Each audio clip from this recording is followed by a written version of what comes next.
notre planète ferait environ 4,5 milliards d'années. Quant à notre civilisation moderne, elle, est estimée à 5000 ans avec l'ère mésopotamienne. C'était sans compter les récentes trouvailles archéologiques de Göbekli Tepe en Turquie, temple réalisé il y a environ 11 500 ans. Cependant, si l'on considère l'ensemble de l'histoire humaine, depuis les premiers Homo sapiens, cela remonterait à environ 300 000 ans. Et on voudrait nous faire croire qu'avant cela, il n'y aurait pas eu d'autres civilisations plus anciennes que la nôtre, capables des plus grandes prouesses technologiques ? L'Égypte. Dès le 4e millénaire avant notre ère, l'Égypte, issue d'une civilisation primitive banale, s'impose brusquement de manière fabuleuse sur les rives du Nil. Les incroyables édifices, encore visibles de nos jours, sont les preuves presque inaltérables du niveau de sophistication atteint par ce peuple il y a près de 5000 ans.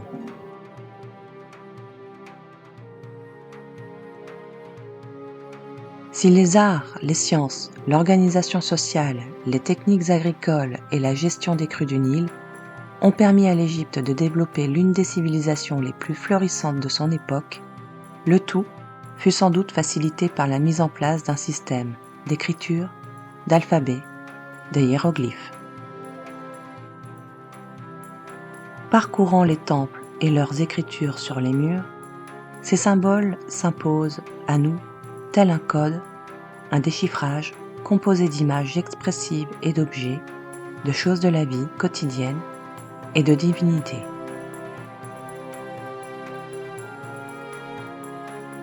Parmi ces symboles, on retrouve l'Ankh, symbole égyptien qui, selon les égyptologues et les archéologues, serait simplement la représentation de la vie éternelle, composée d'une croix, formant une boule au sommet, symbolisant la clé de la vie.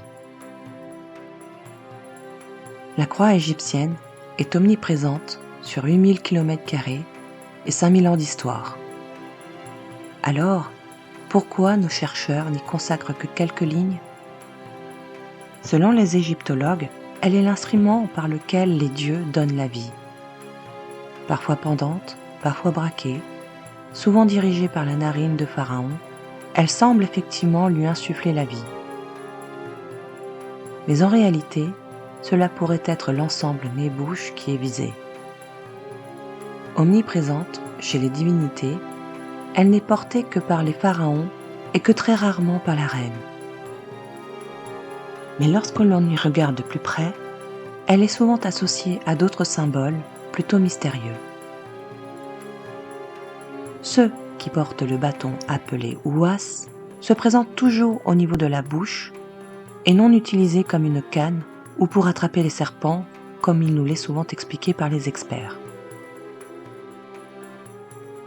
Étonnamment, les divinités qui portent le ouas à tête de serpent portent toujours également l'Ankh, tandis que ceux qui ont le ouas en forme de Ankh, suivi de 3 traits horizontales, n'ont pas besoin de l'Ankh, car il y est déjà incorporé au sceptre. Quant à cette tour disposée auprès de la croix et de l'ouas, celle-ci ressemble étrangement à une bobine électrique. L'électricité. Sur un principe découvert par Galvani en 1786, Volta construisit vers 1796 la première pile, réservoir à électricité par alternance de paires de disques, de cuivre et de zinc, étant chacune séparée par une rondelle de drap imbibée d'eau acidulée, le tout formant une colonne. Mais tout cela n'est peut-être pas nouveau. En effet, dans un manuscrit indien datant de 4000 ans, le Agastya Samhita, on peut y découvrir le mode de fabrication d'une batterie électrique, qui fut testée de nos jours et qui est parfaitement fonctionnelle. Cette batterie indienne n'est pas sans rappeler la fameuse pile de Bagdad découverte en 1936 et qui daterait du IIIe siècle avant Jésus-Christ. En Égypte, dans le temple d'Hathor de Dendera, une étrange fresque semble représenter un dispositif d'éclairage moderne.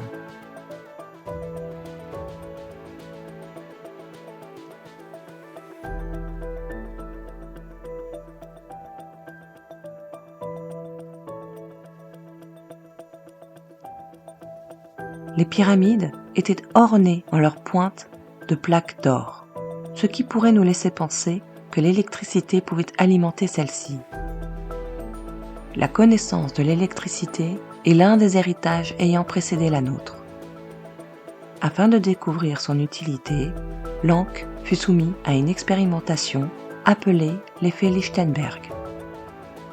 Technique due au physicien allemand Georg Christoph Lichtenberg au début du XVIe siècle, ces effets démontrent l'organisation électromagnétique non lumineuse se produisant autour des éléments et nous dévoilent des processus complexes de charge bipolaire par l'intermédiaire d'un support électrostatique qui garde ses traces et les noircit artificiellement.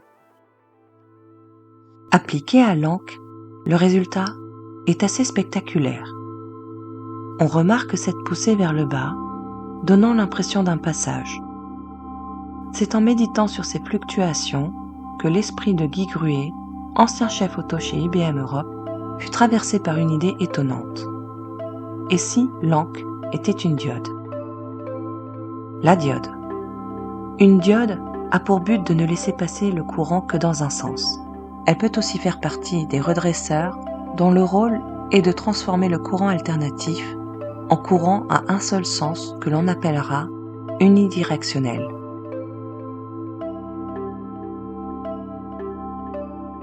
Ce dessin papyrus vient du livre des morts, le livre d'Ani, daté de 1420 avant Jésus-Christ, dont l'auteur tira ses sources de documents très anciens. Dans cette illustration, l'Ankh ou la diode tient une place centrale. Le ouas pouvait-il être un micro?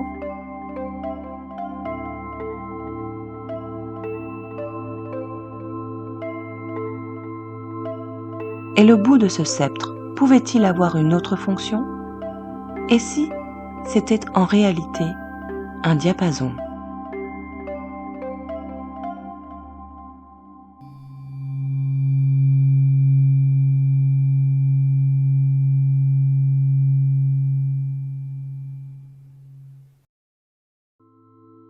Qu'ils utilisaient dans des pièces adaptées, telles que celles créées tout en granit en Égypte, la chambre du site du Sérapéum à Saqqara, composée de granit, sa géométrie et sa précision est en mesure de nous poser question, sachant que cette roche est un des composants les plus durs. Le granit est également l'une des matières qui absorbe le moins les sons. D'ailleurs, on retrouve ces prouesses techniques dans différents endroits du globe, comme les chambres de Barabar en Inde, ou encore celle de Gunung Padang en Malaisie. Les chambres de Barabar. L'Inde.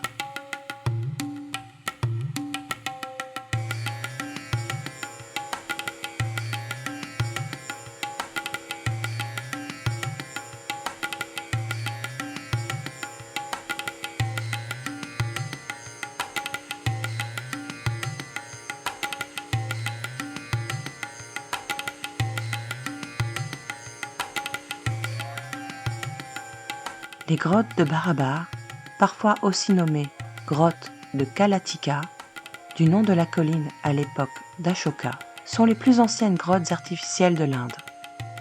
L'entrée de ces grottes, creusées dans de gigantesques blocs de granit, aurait daté du IIIe siècle avant Jésus-Christ, durant la période Maurya, à l'époque de l'empereur Ashoka.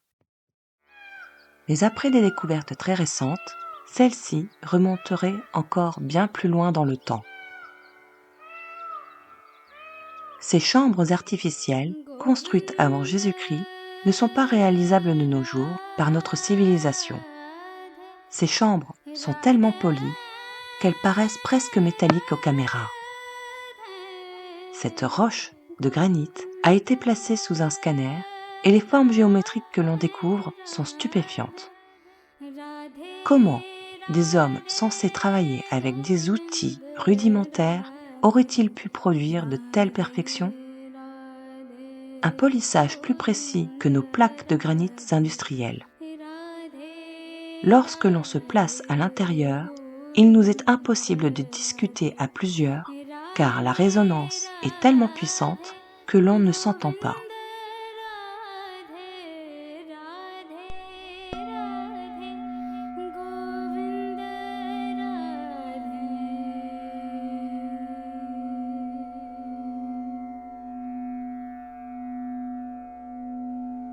Et lorsque l'on chante dans ces chambres, il n'y a pas besoin d'un micro pour donner un effet de réverb.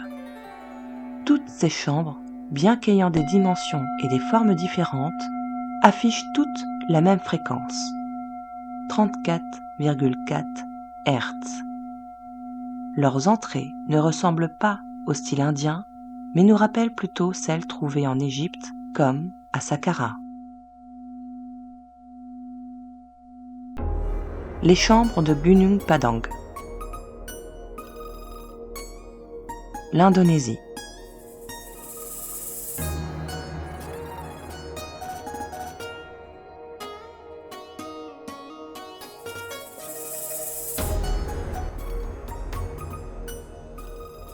En Malaisie de l'Est se trouve l'île de Java, près du village de Karyamukti, à Gunung Padang, appelée montagne de lumière par les locaux.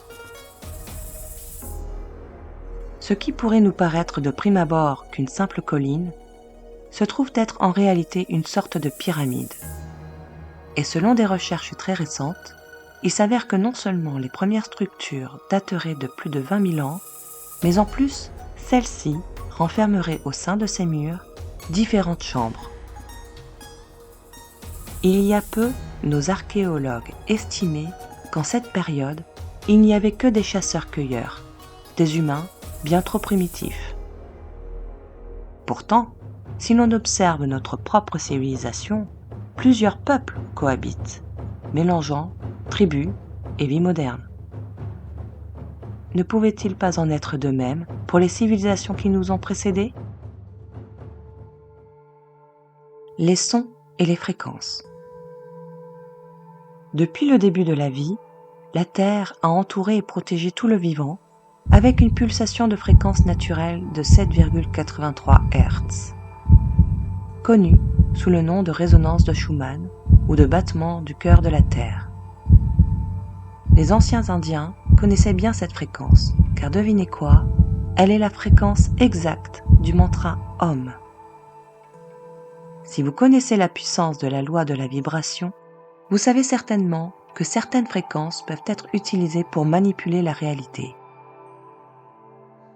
Certaines églises catholiques utilisent les ondes sonores comme leurs énormes orgues binauraux pour créer un sentiment de mélancolie et aider les fidèles. Le gouvernement russe a employé la fréquence 10,83 Hz pour provoquer des comportements indisciplinés dans les stades. Il existe de nombreuses fréquences de ce type qui peuvent influencer l'esprit et le corps. Les ondes sont aussi des éléments invisibles qui pourtant peuvent guérir ou détruire des cellules. Elles sont également utilisées pour communiquer avec les sous-marins. Ces ondes émettent de basses fréquences leur permettant de pénétrer l'eau.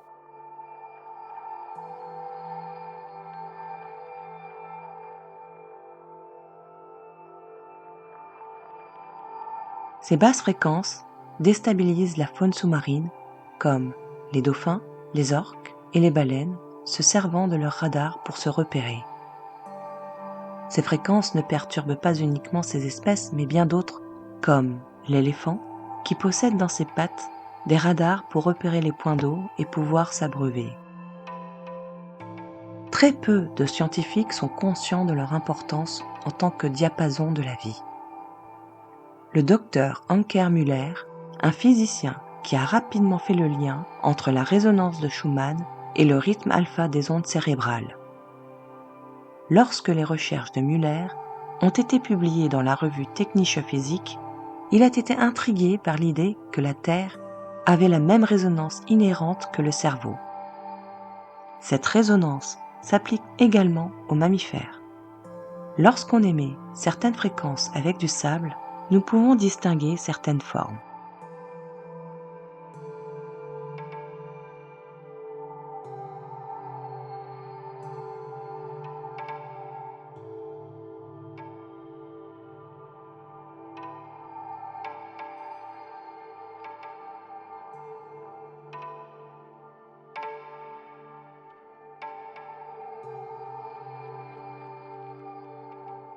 Celles-ci peuvent même représenter quelques éléments terrestres, comme une tortue ou même une fleur.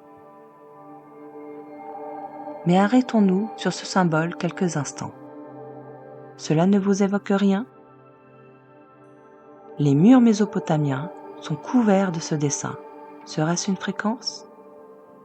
Pourquoi le roi porterait-il une fleur telle une montre ? Pourquoi le dessin ne représente pas qu'une fleur ? Ces fréquences, nous pouvons également les reproduire avec l'eau.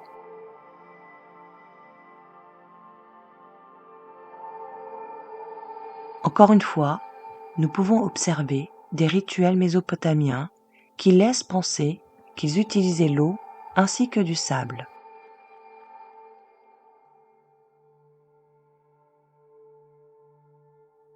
Ces petits sacs, nous les retrouvons dans plusieurs endroits du globe.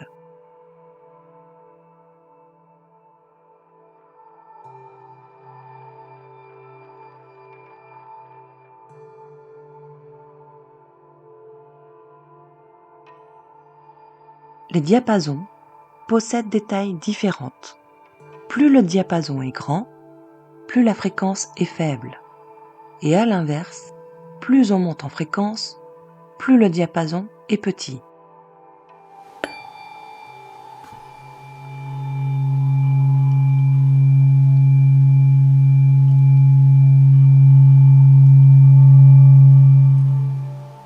En observant la taille du sceptre ouas, celui-ci pourrait correspondre à la fréquence qui symbolise les fleurs mésopotamiennes. Cette fréquence est de 3240 Hz. Mais faisons une dernière expérience. Que se passe-t-il lorsque nous rajoutons de la fécule de maïs à l'eau ? Un phénomène plus complexe se produit. Il est possible que nous pouvons observer les principes mêmes de la vie. Sachant que notre corps est composé de 70% d'eau, nous pouvons alors comprendre que c'est peut-être notre fréquence qui nous donne ces impulsions, capables d'actionner notre matière qui est notre corps. Les technologies découvertes. Abu Ghurab.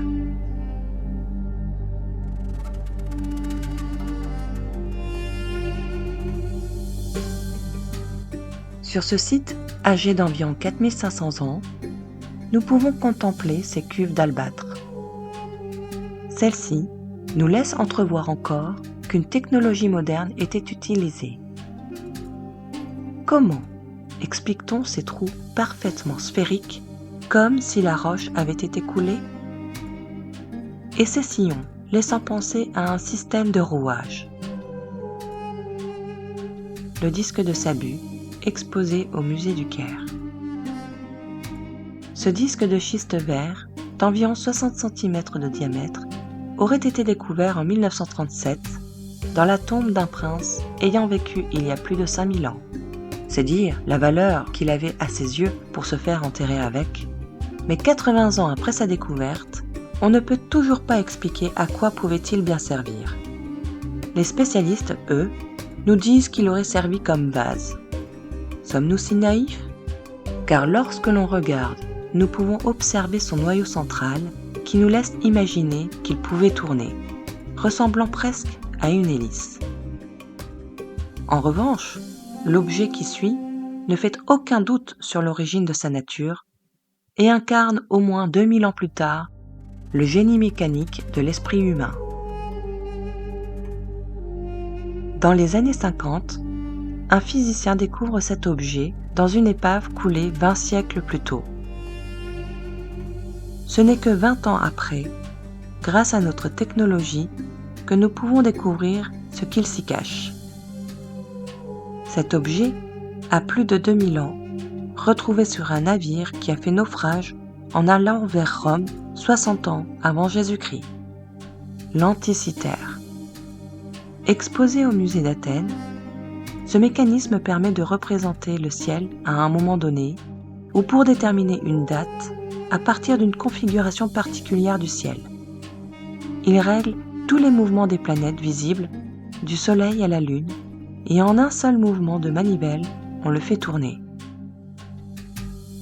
C'est un mécanisme perpétuel qui compte pas moins de 300 engrenages. Nous pouvons donc comprendre qu'il connaissait nécessairement les astres. Cet objet, nous n'avons pas su l'inventer dans notre civilisation en raison de la complexité des engrenages. Les mythes. Il y a environ 12 900 ans, une comète de 3 km appelée Clovis se serait désagrégée dans notre atmosphère, causant une pluie de fragments de comètes. L'hypothèse formulée en 2007 par des chercheurs américains rassemblés autour du Dr Kenneth s'appuie sur les analyses sédimentaires de sites archéologiques liés à la culture Clovis qui révèlent une nappe noire, épaisse, couche d'une dizaine de centimètres, dénommée Black Matte. Riche en carbone, vestige supposé des incendies, et avec une concentration anormale d'iridium, un élément lourd et rare à la surface de la Terre et qui a souvent une origine extraterrestre. De plus, des nanodiamants et des fullerènes, caractéristiques exclusives d'échantillons de matières extraterrestres, ont aussi été trouvés.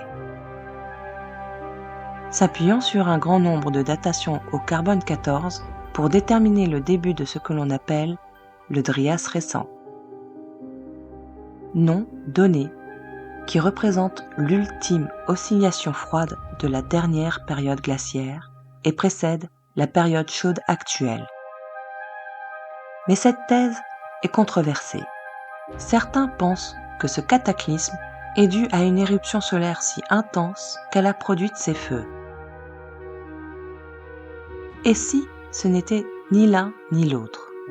Et si c'était le fruit d'une guerre d'une autre civilisation possédant les technologies encore plus avancées que les nôtres? Durant la période glaciaire, le niveau de la mer était plus bas. Le climat s'est progressivement réchauffé sur une longue période, puis deux choses sont arrivées d'un coup. Les températures de la planète ont chuté et jusqu'à revenir à la température minimale de l'ère glaciaire, et ce, pratiquement en une nuit. Et puis, le niveau de la mer est monté soudainement de façon inexplicable, car habituellement, en période glaciaire, du fait du gel, on ne s'attend pas à voir monter l'eau de plusieurs mètres. Cette période a certainement dû marquer les différents peuples. C'est pourquoi on retrouve dans chaque coin de la Terre les mêmes récits comme celui de Noé ou encore celui de Sumatra par le peuple Batak. Des Sumériens aux Babyloniens, en passant par les Grecs anciens, tous racontent la même histoire. Celui d'un Dieu créateur qui se serait pris de colère envers les humains et aurait décidé de nettoyer la terre. Mais ce Dieu se repentit et décida d'en sauver quelques-uns. Les survivants du chaos. Mexique.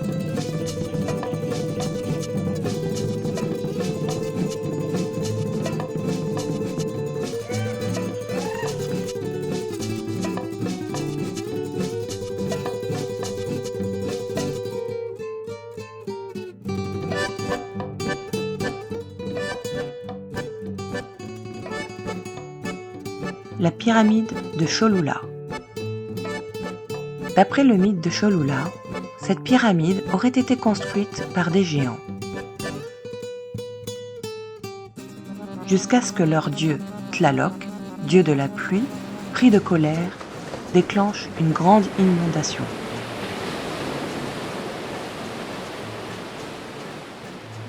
Seuls 7 géants survécurent au cataclysme et transmettèrent leurs connaissances.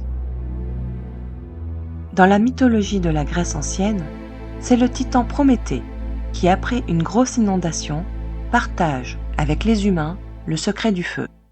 Dans la cordillère des Andes, les civilisations pré-incas décrivent une figure barbue, vêtue d'une robe et nommée Viracocha, qui émerge d'un grand lac et enseigne aux habitants comment créer d'étonnantes œuvres de maçonnerie. Dans le Pacifique, les légendes polynésiennes parlent de Maui, qui a créé leurs îles en les tirant du fond de l'océan, puis a appris aux habitants à travailler avec des outils et à cuisiner. À chaque fois, on retrouve un homme qui vient de la mer ou d'un lac, barbu, vêtu d'une robe, partageant ses connaissances avec les tribus. Ces hommes étaient considérés comme des géants non pas par leur taille, mais par leur connaissance. Et si il y avait eu des abris tels que des chambres? Il suffit d'observer encore une fois notre société pour s'apercevoir que certaines élites se préparent au pire, comme Mark Zuckerberg qui construit actuellement un bunker et bien d'autres célébrités.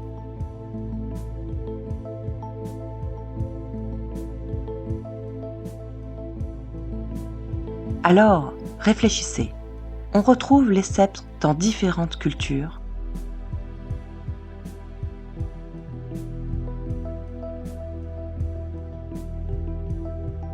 Nous observons différentes chambres de granit et nous découvrons le même dessin où figurent des sacs. Tous ces symboles étaient si importants qu'ils figuraient sur toutes leurs représentations et toujours utilisés par des rois ou des personnages importants. Et surtout, nous retrouvons le même récit aux 4 coins du globe. Sachant que notre société est capable de modifier l'ADN, reproduire à l'identique des cellules, que nous utilisons les éléments invisibles tels que les ondes pour soigner ou détruire la vie, que nous pouvons réchauffer un plat en 2 minutes, téléphoner à l'autre bout de la Terre, alors, qui nous dit que nous-mêmes ne sommes pas le fruit d'une création issue de nos prédécesseurs? Qui nous dit qu'ils ne nous observent pas tels des rats de laboratoire?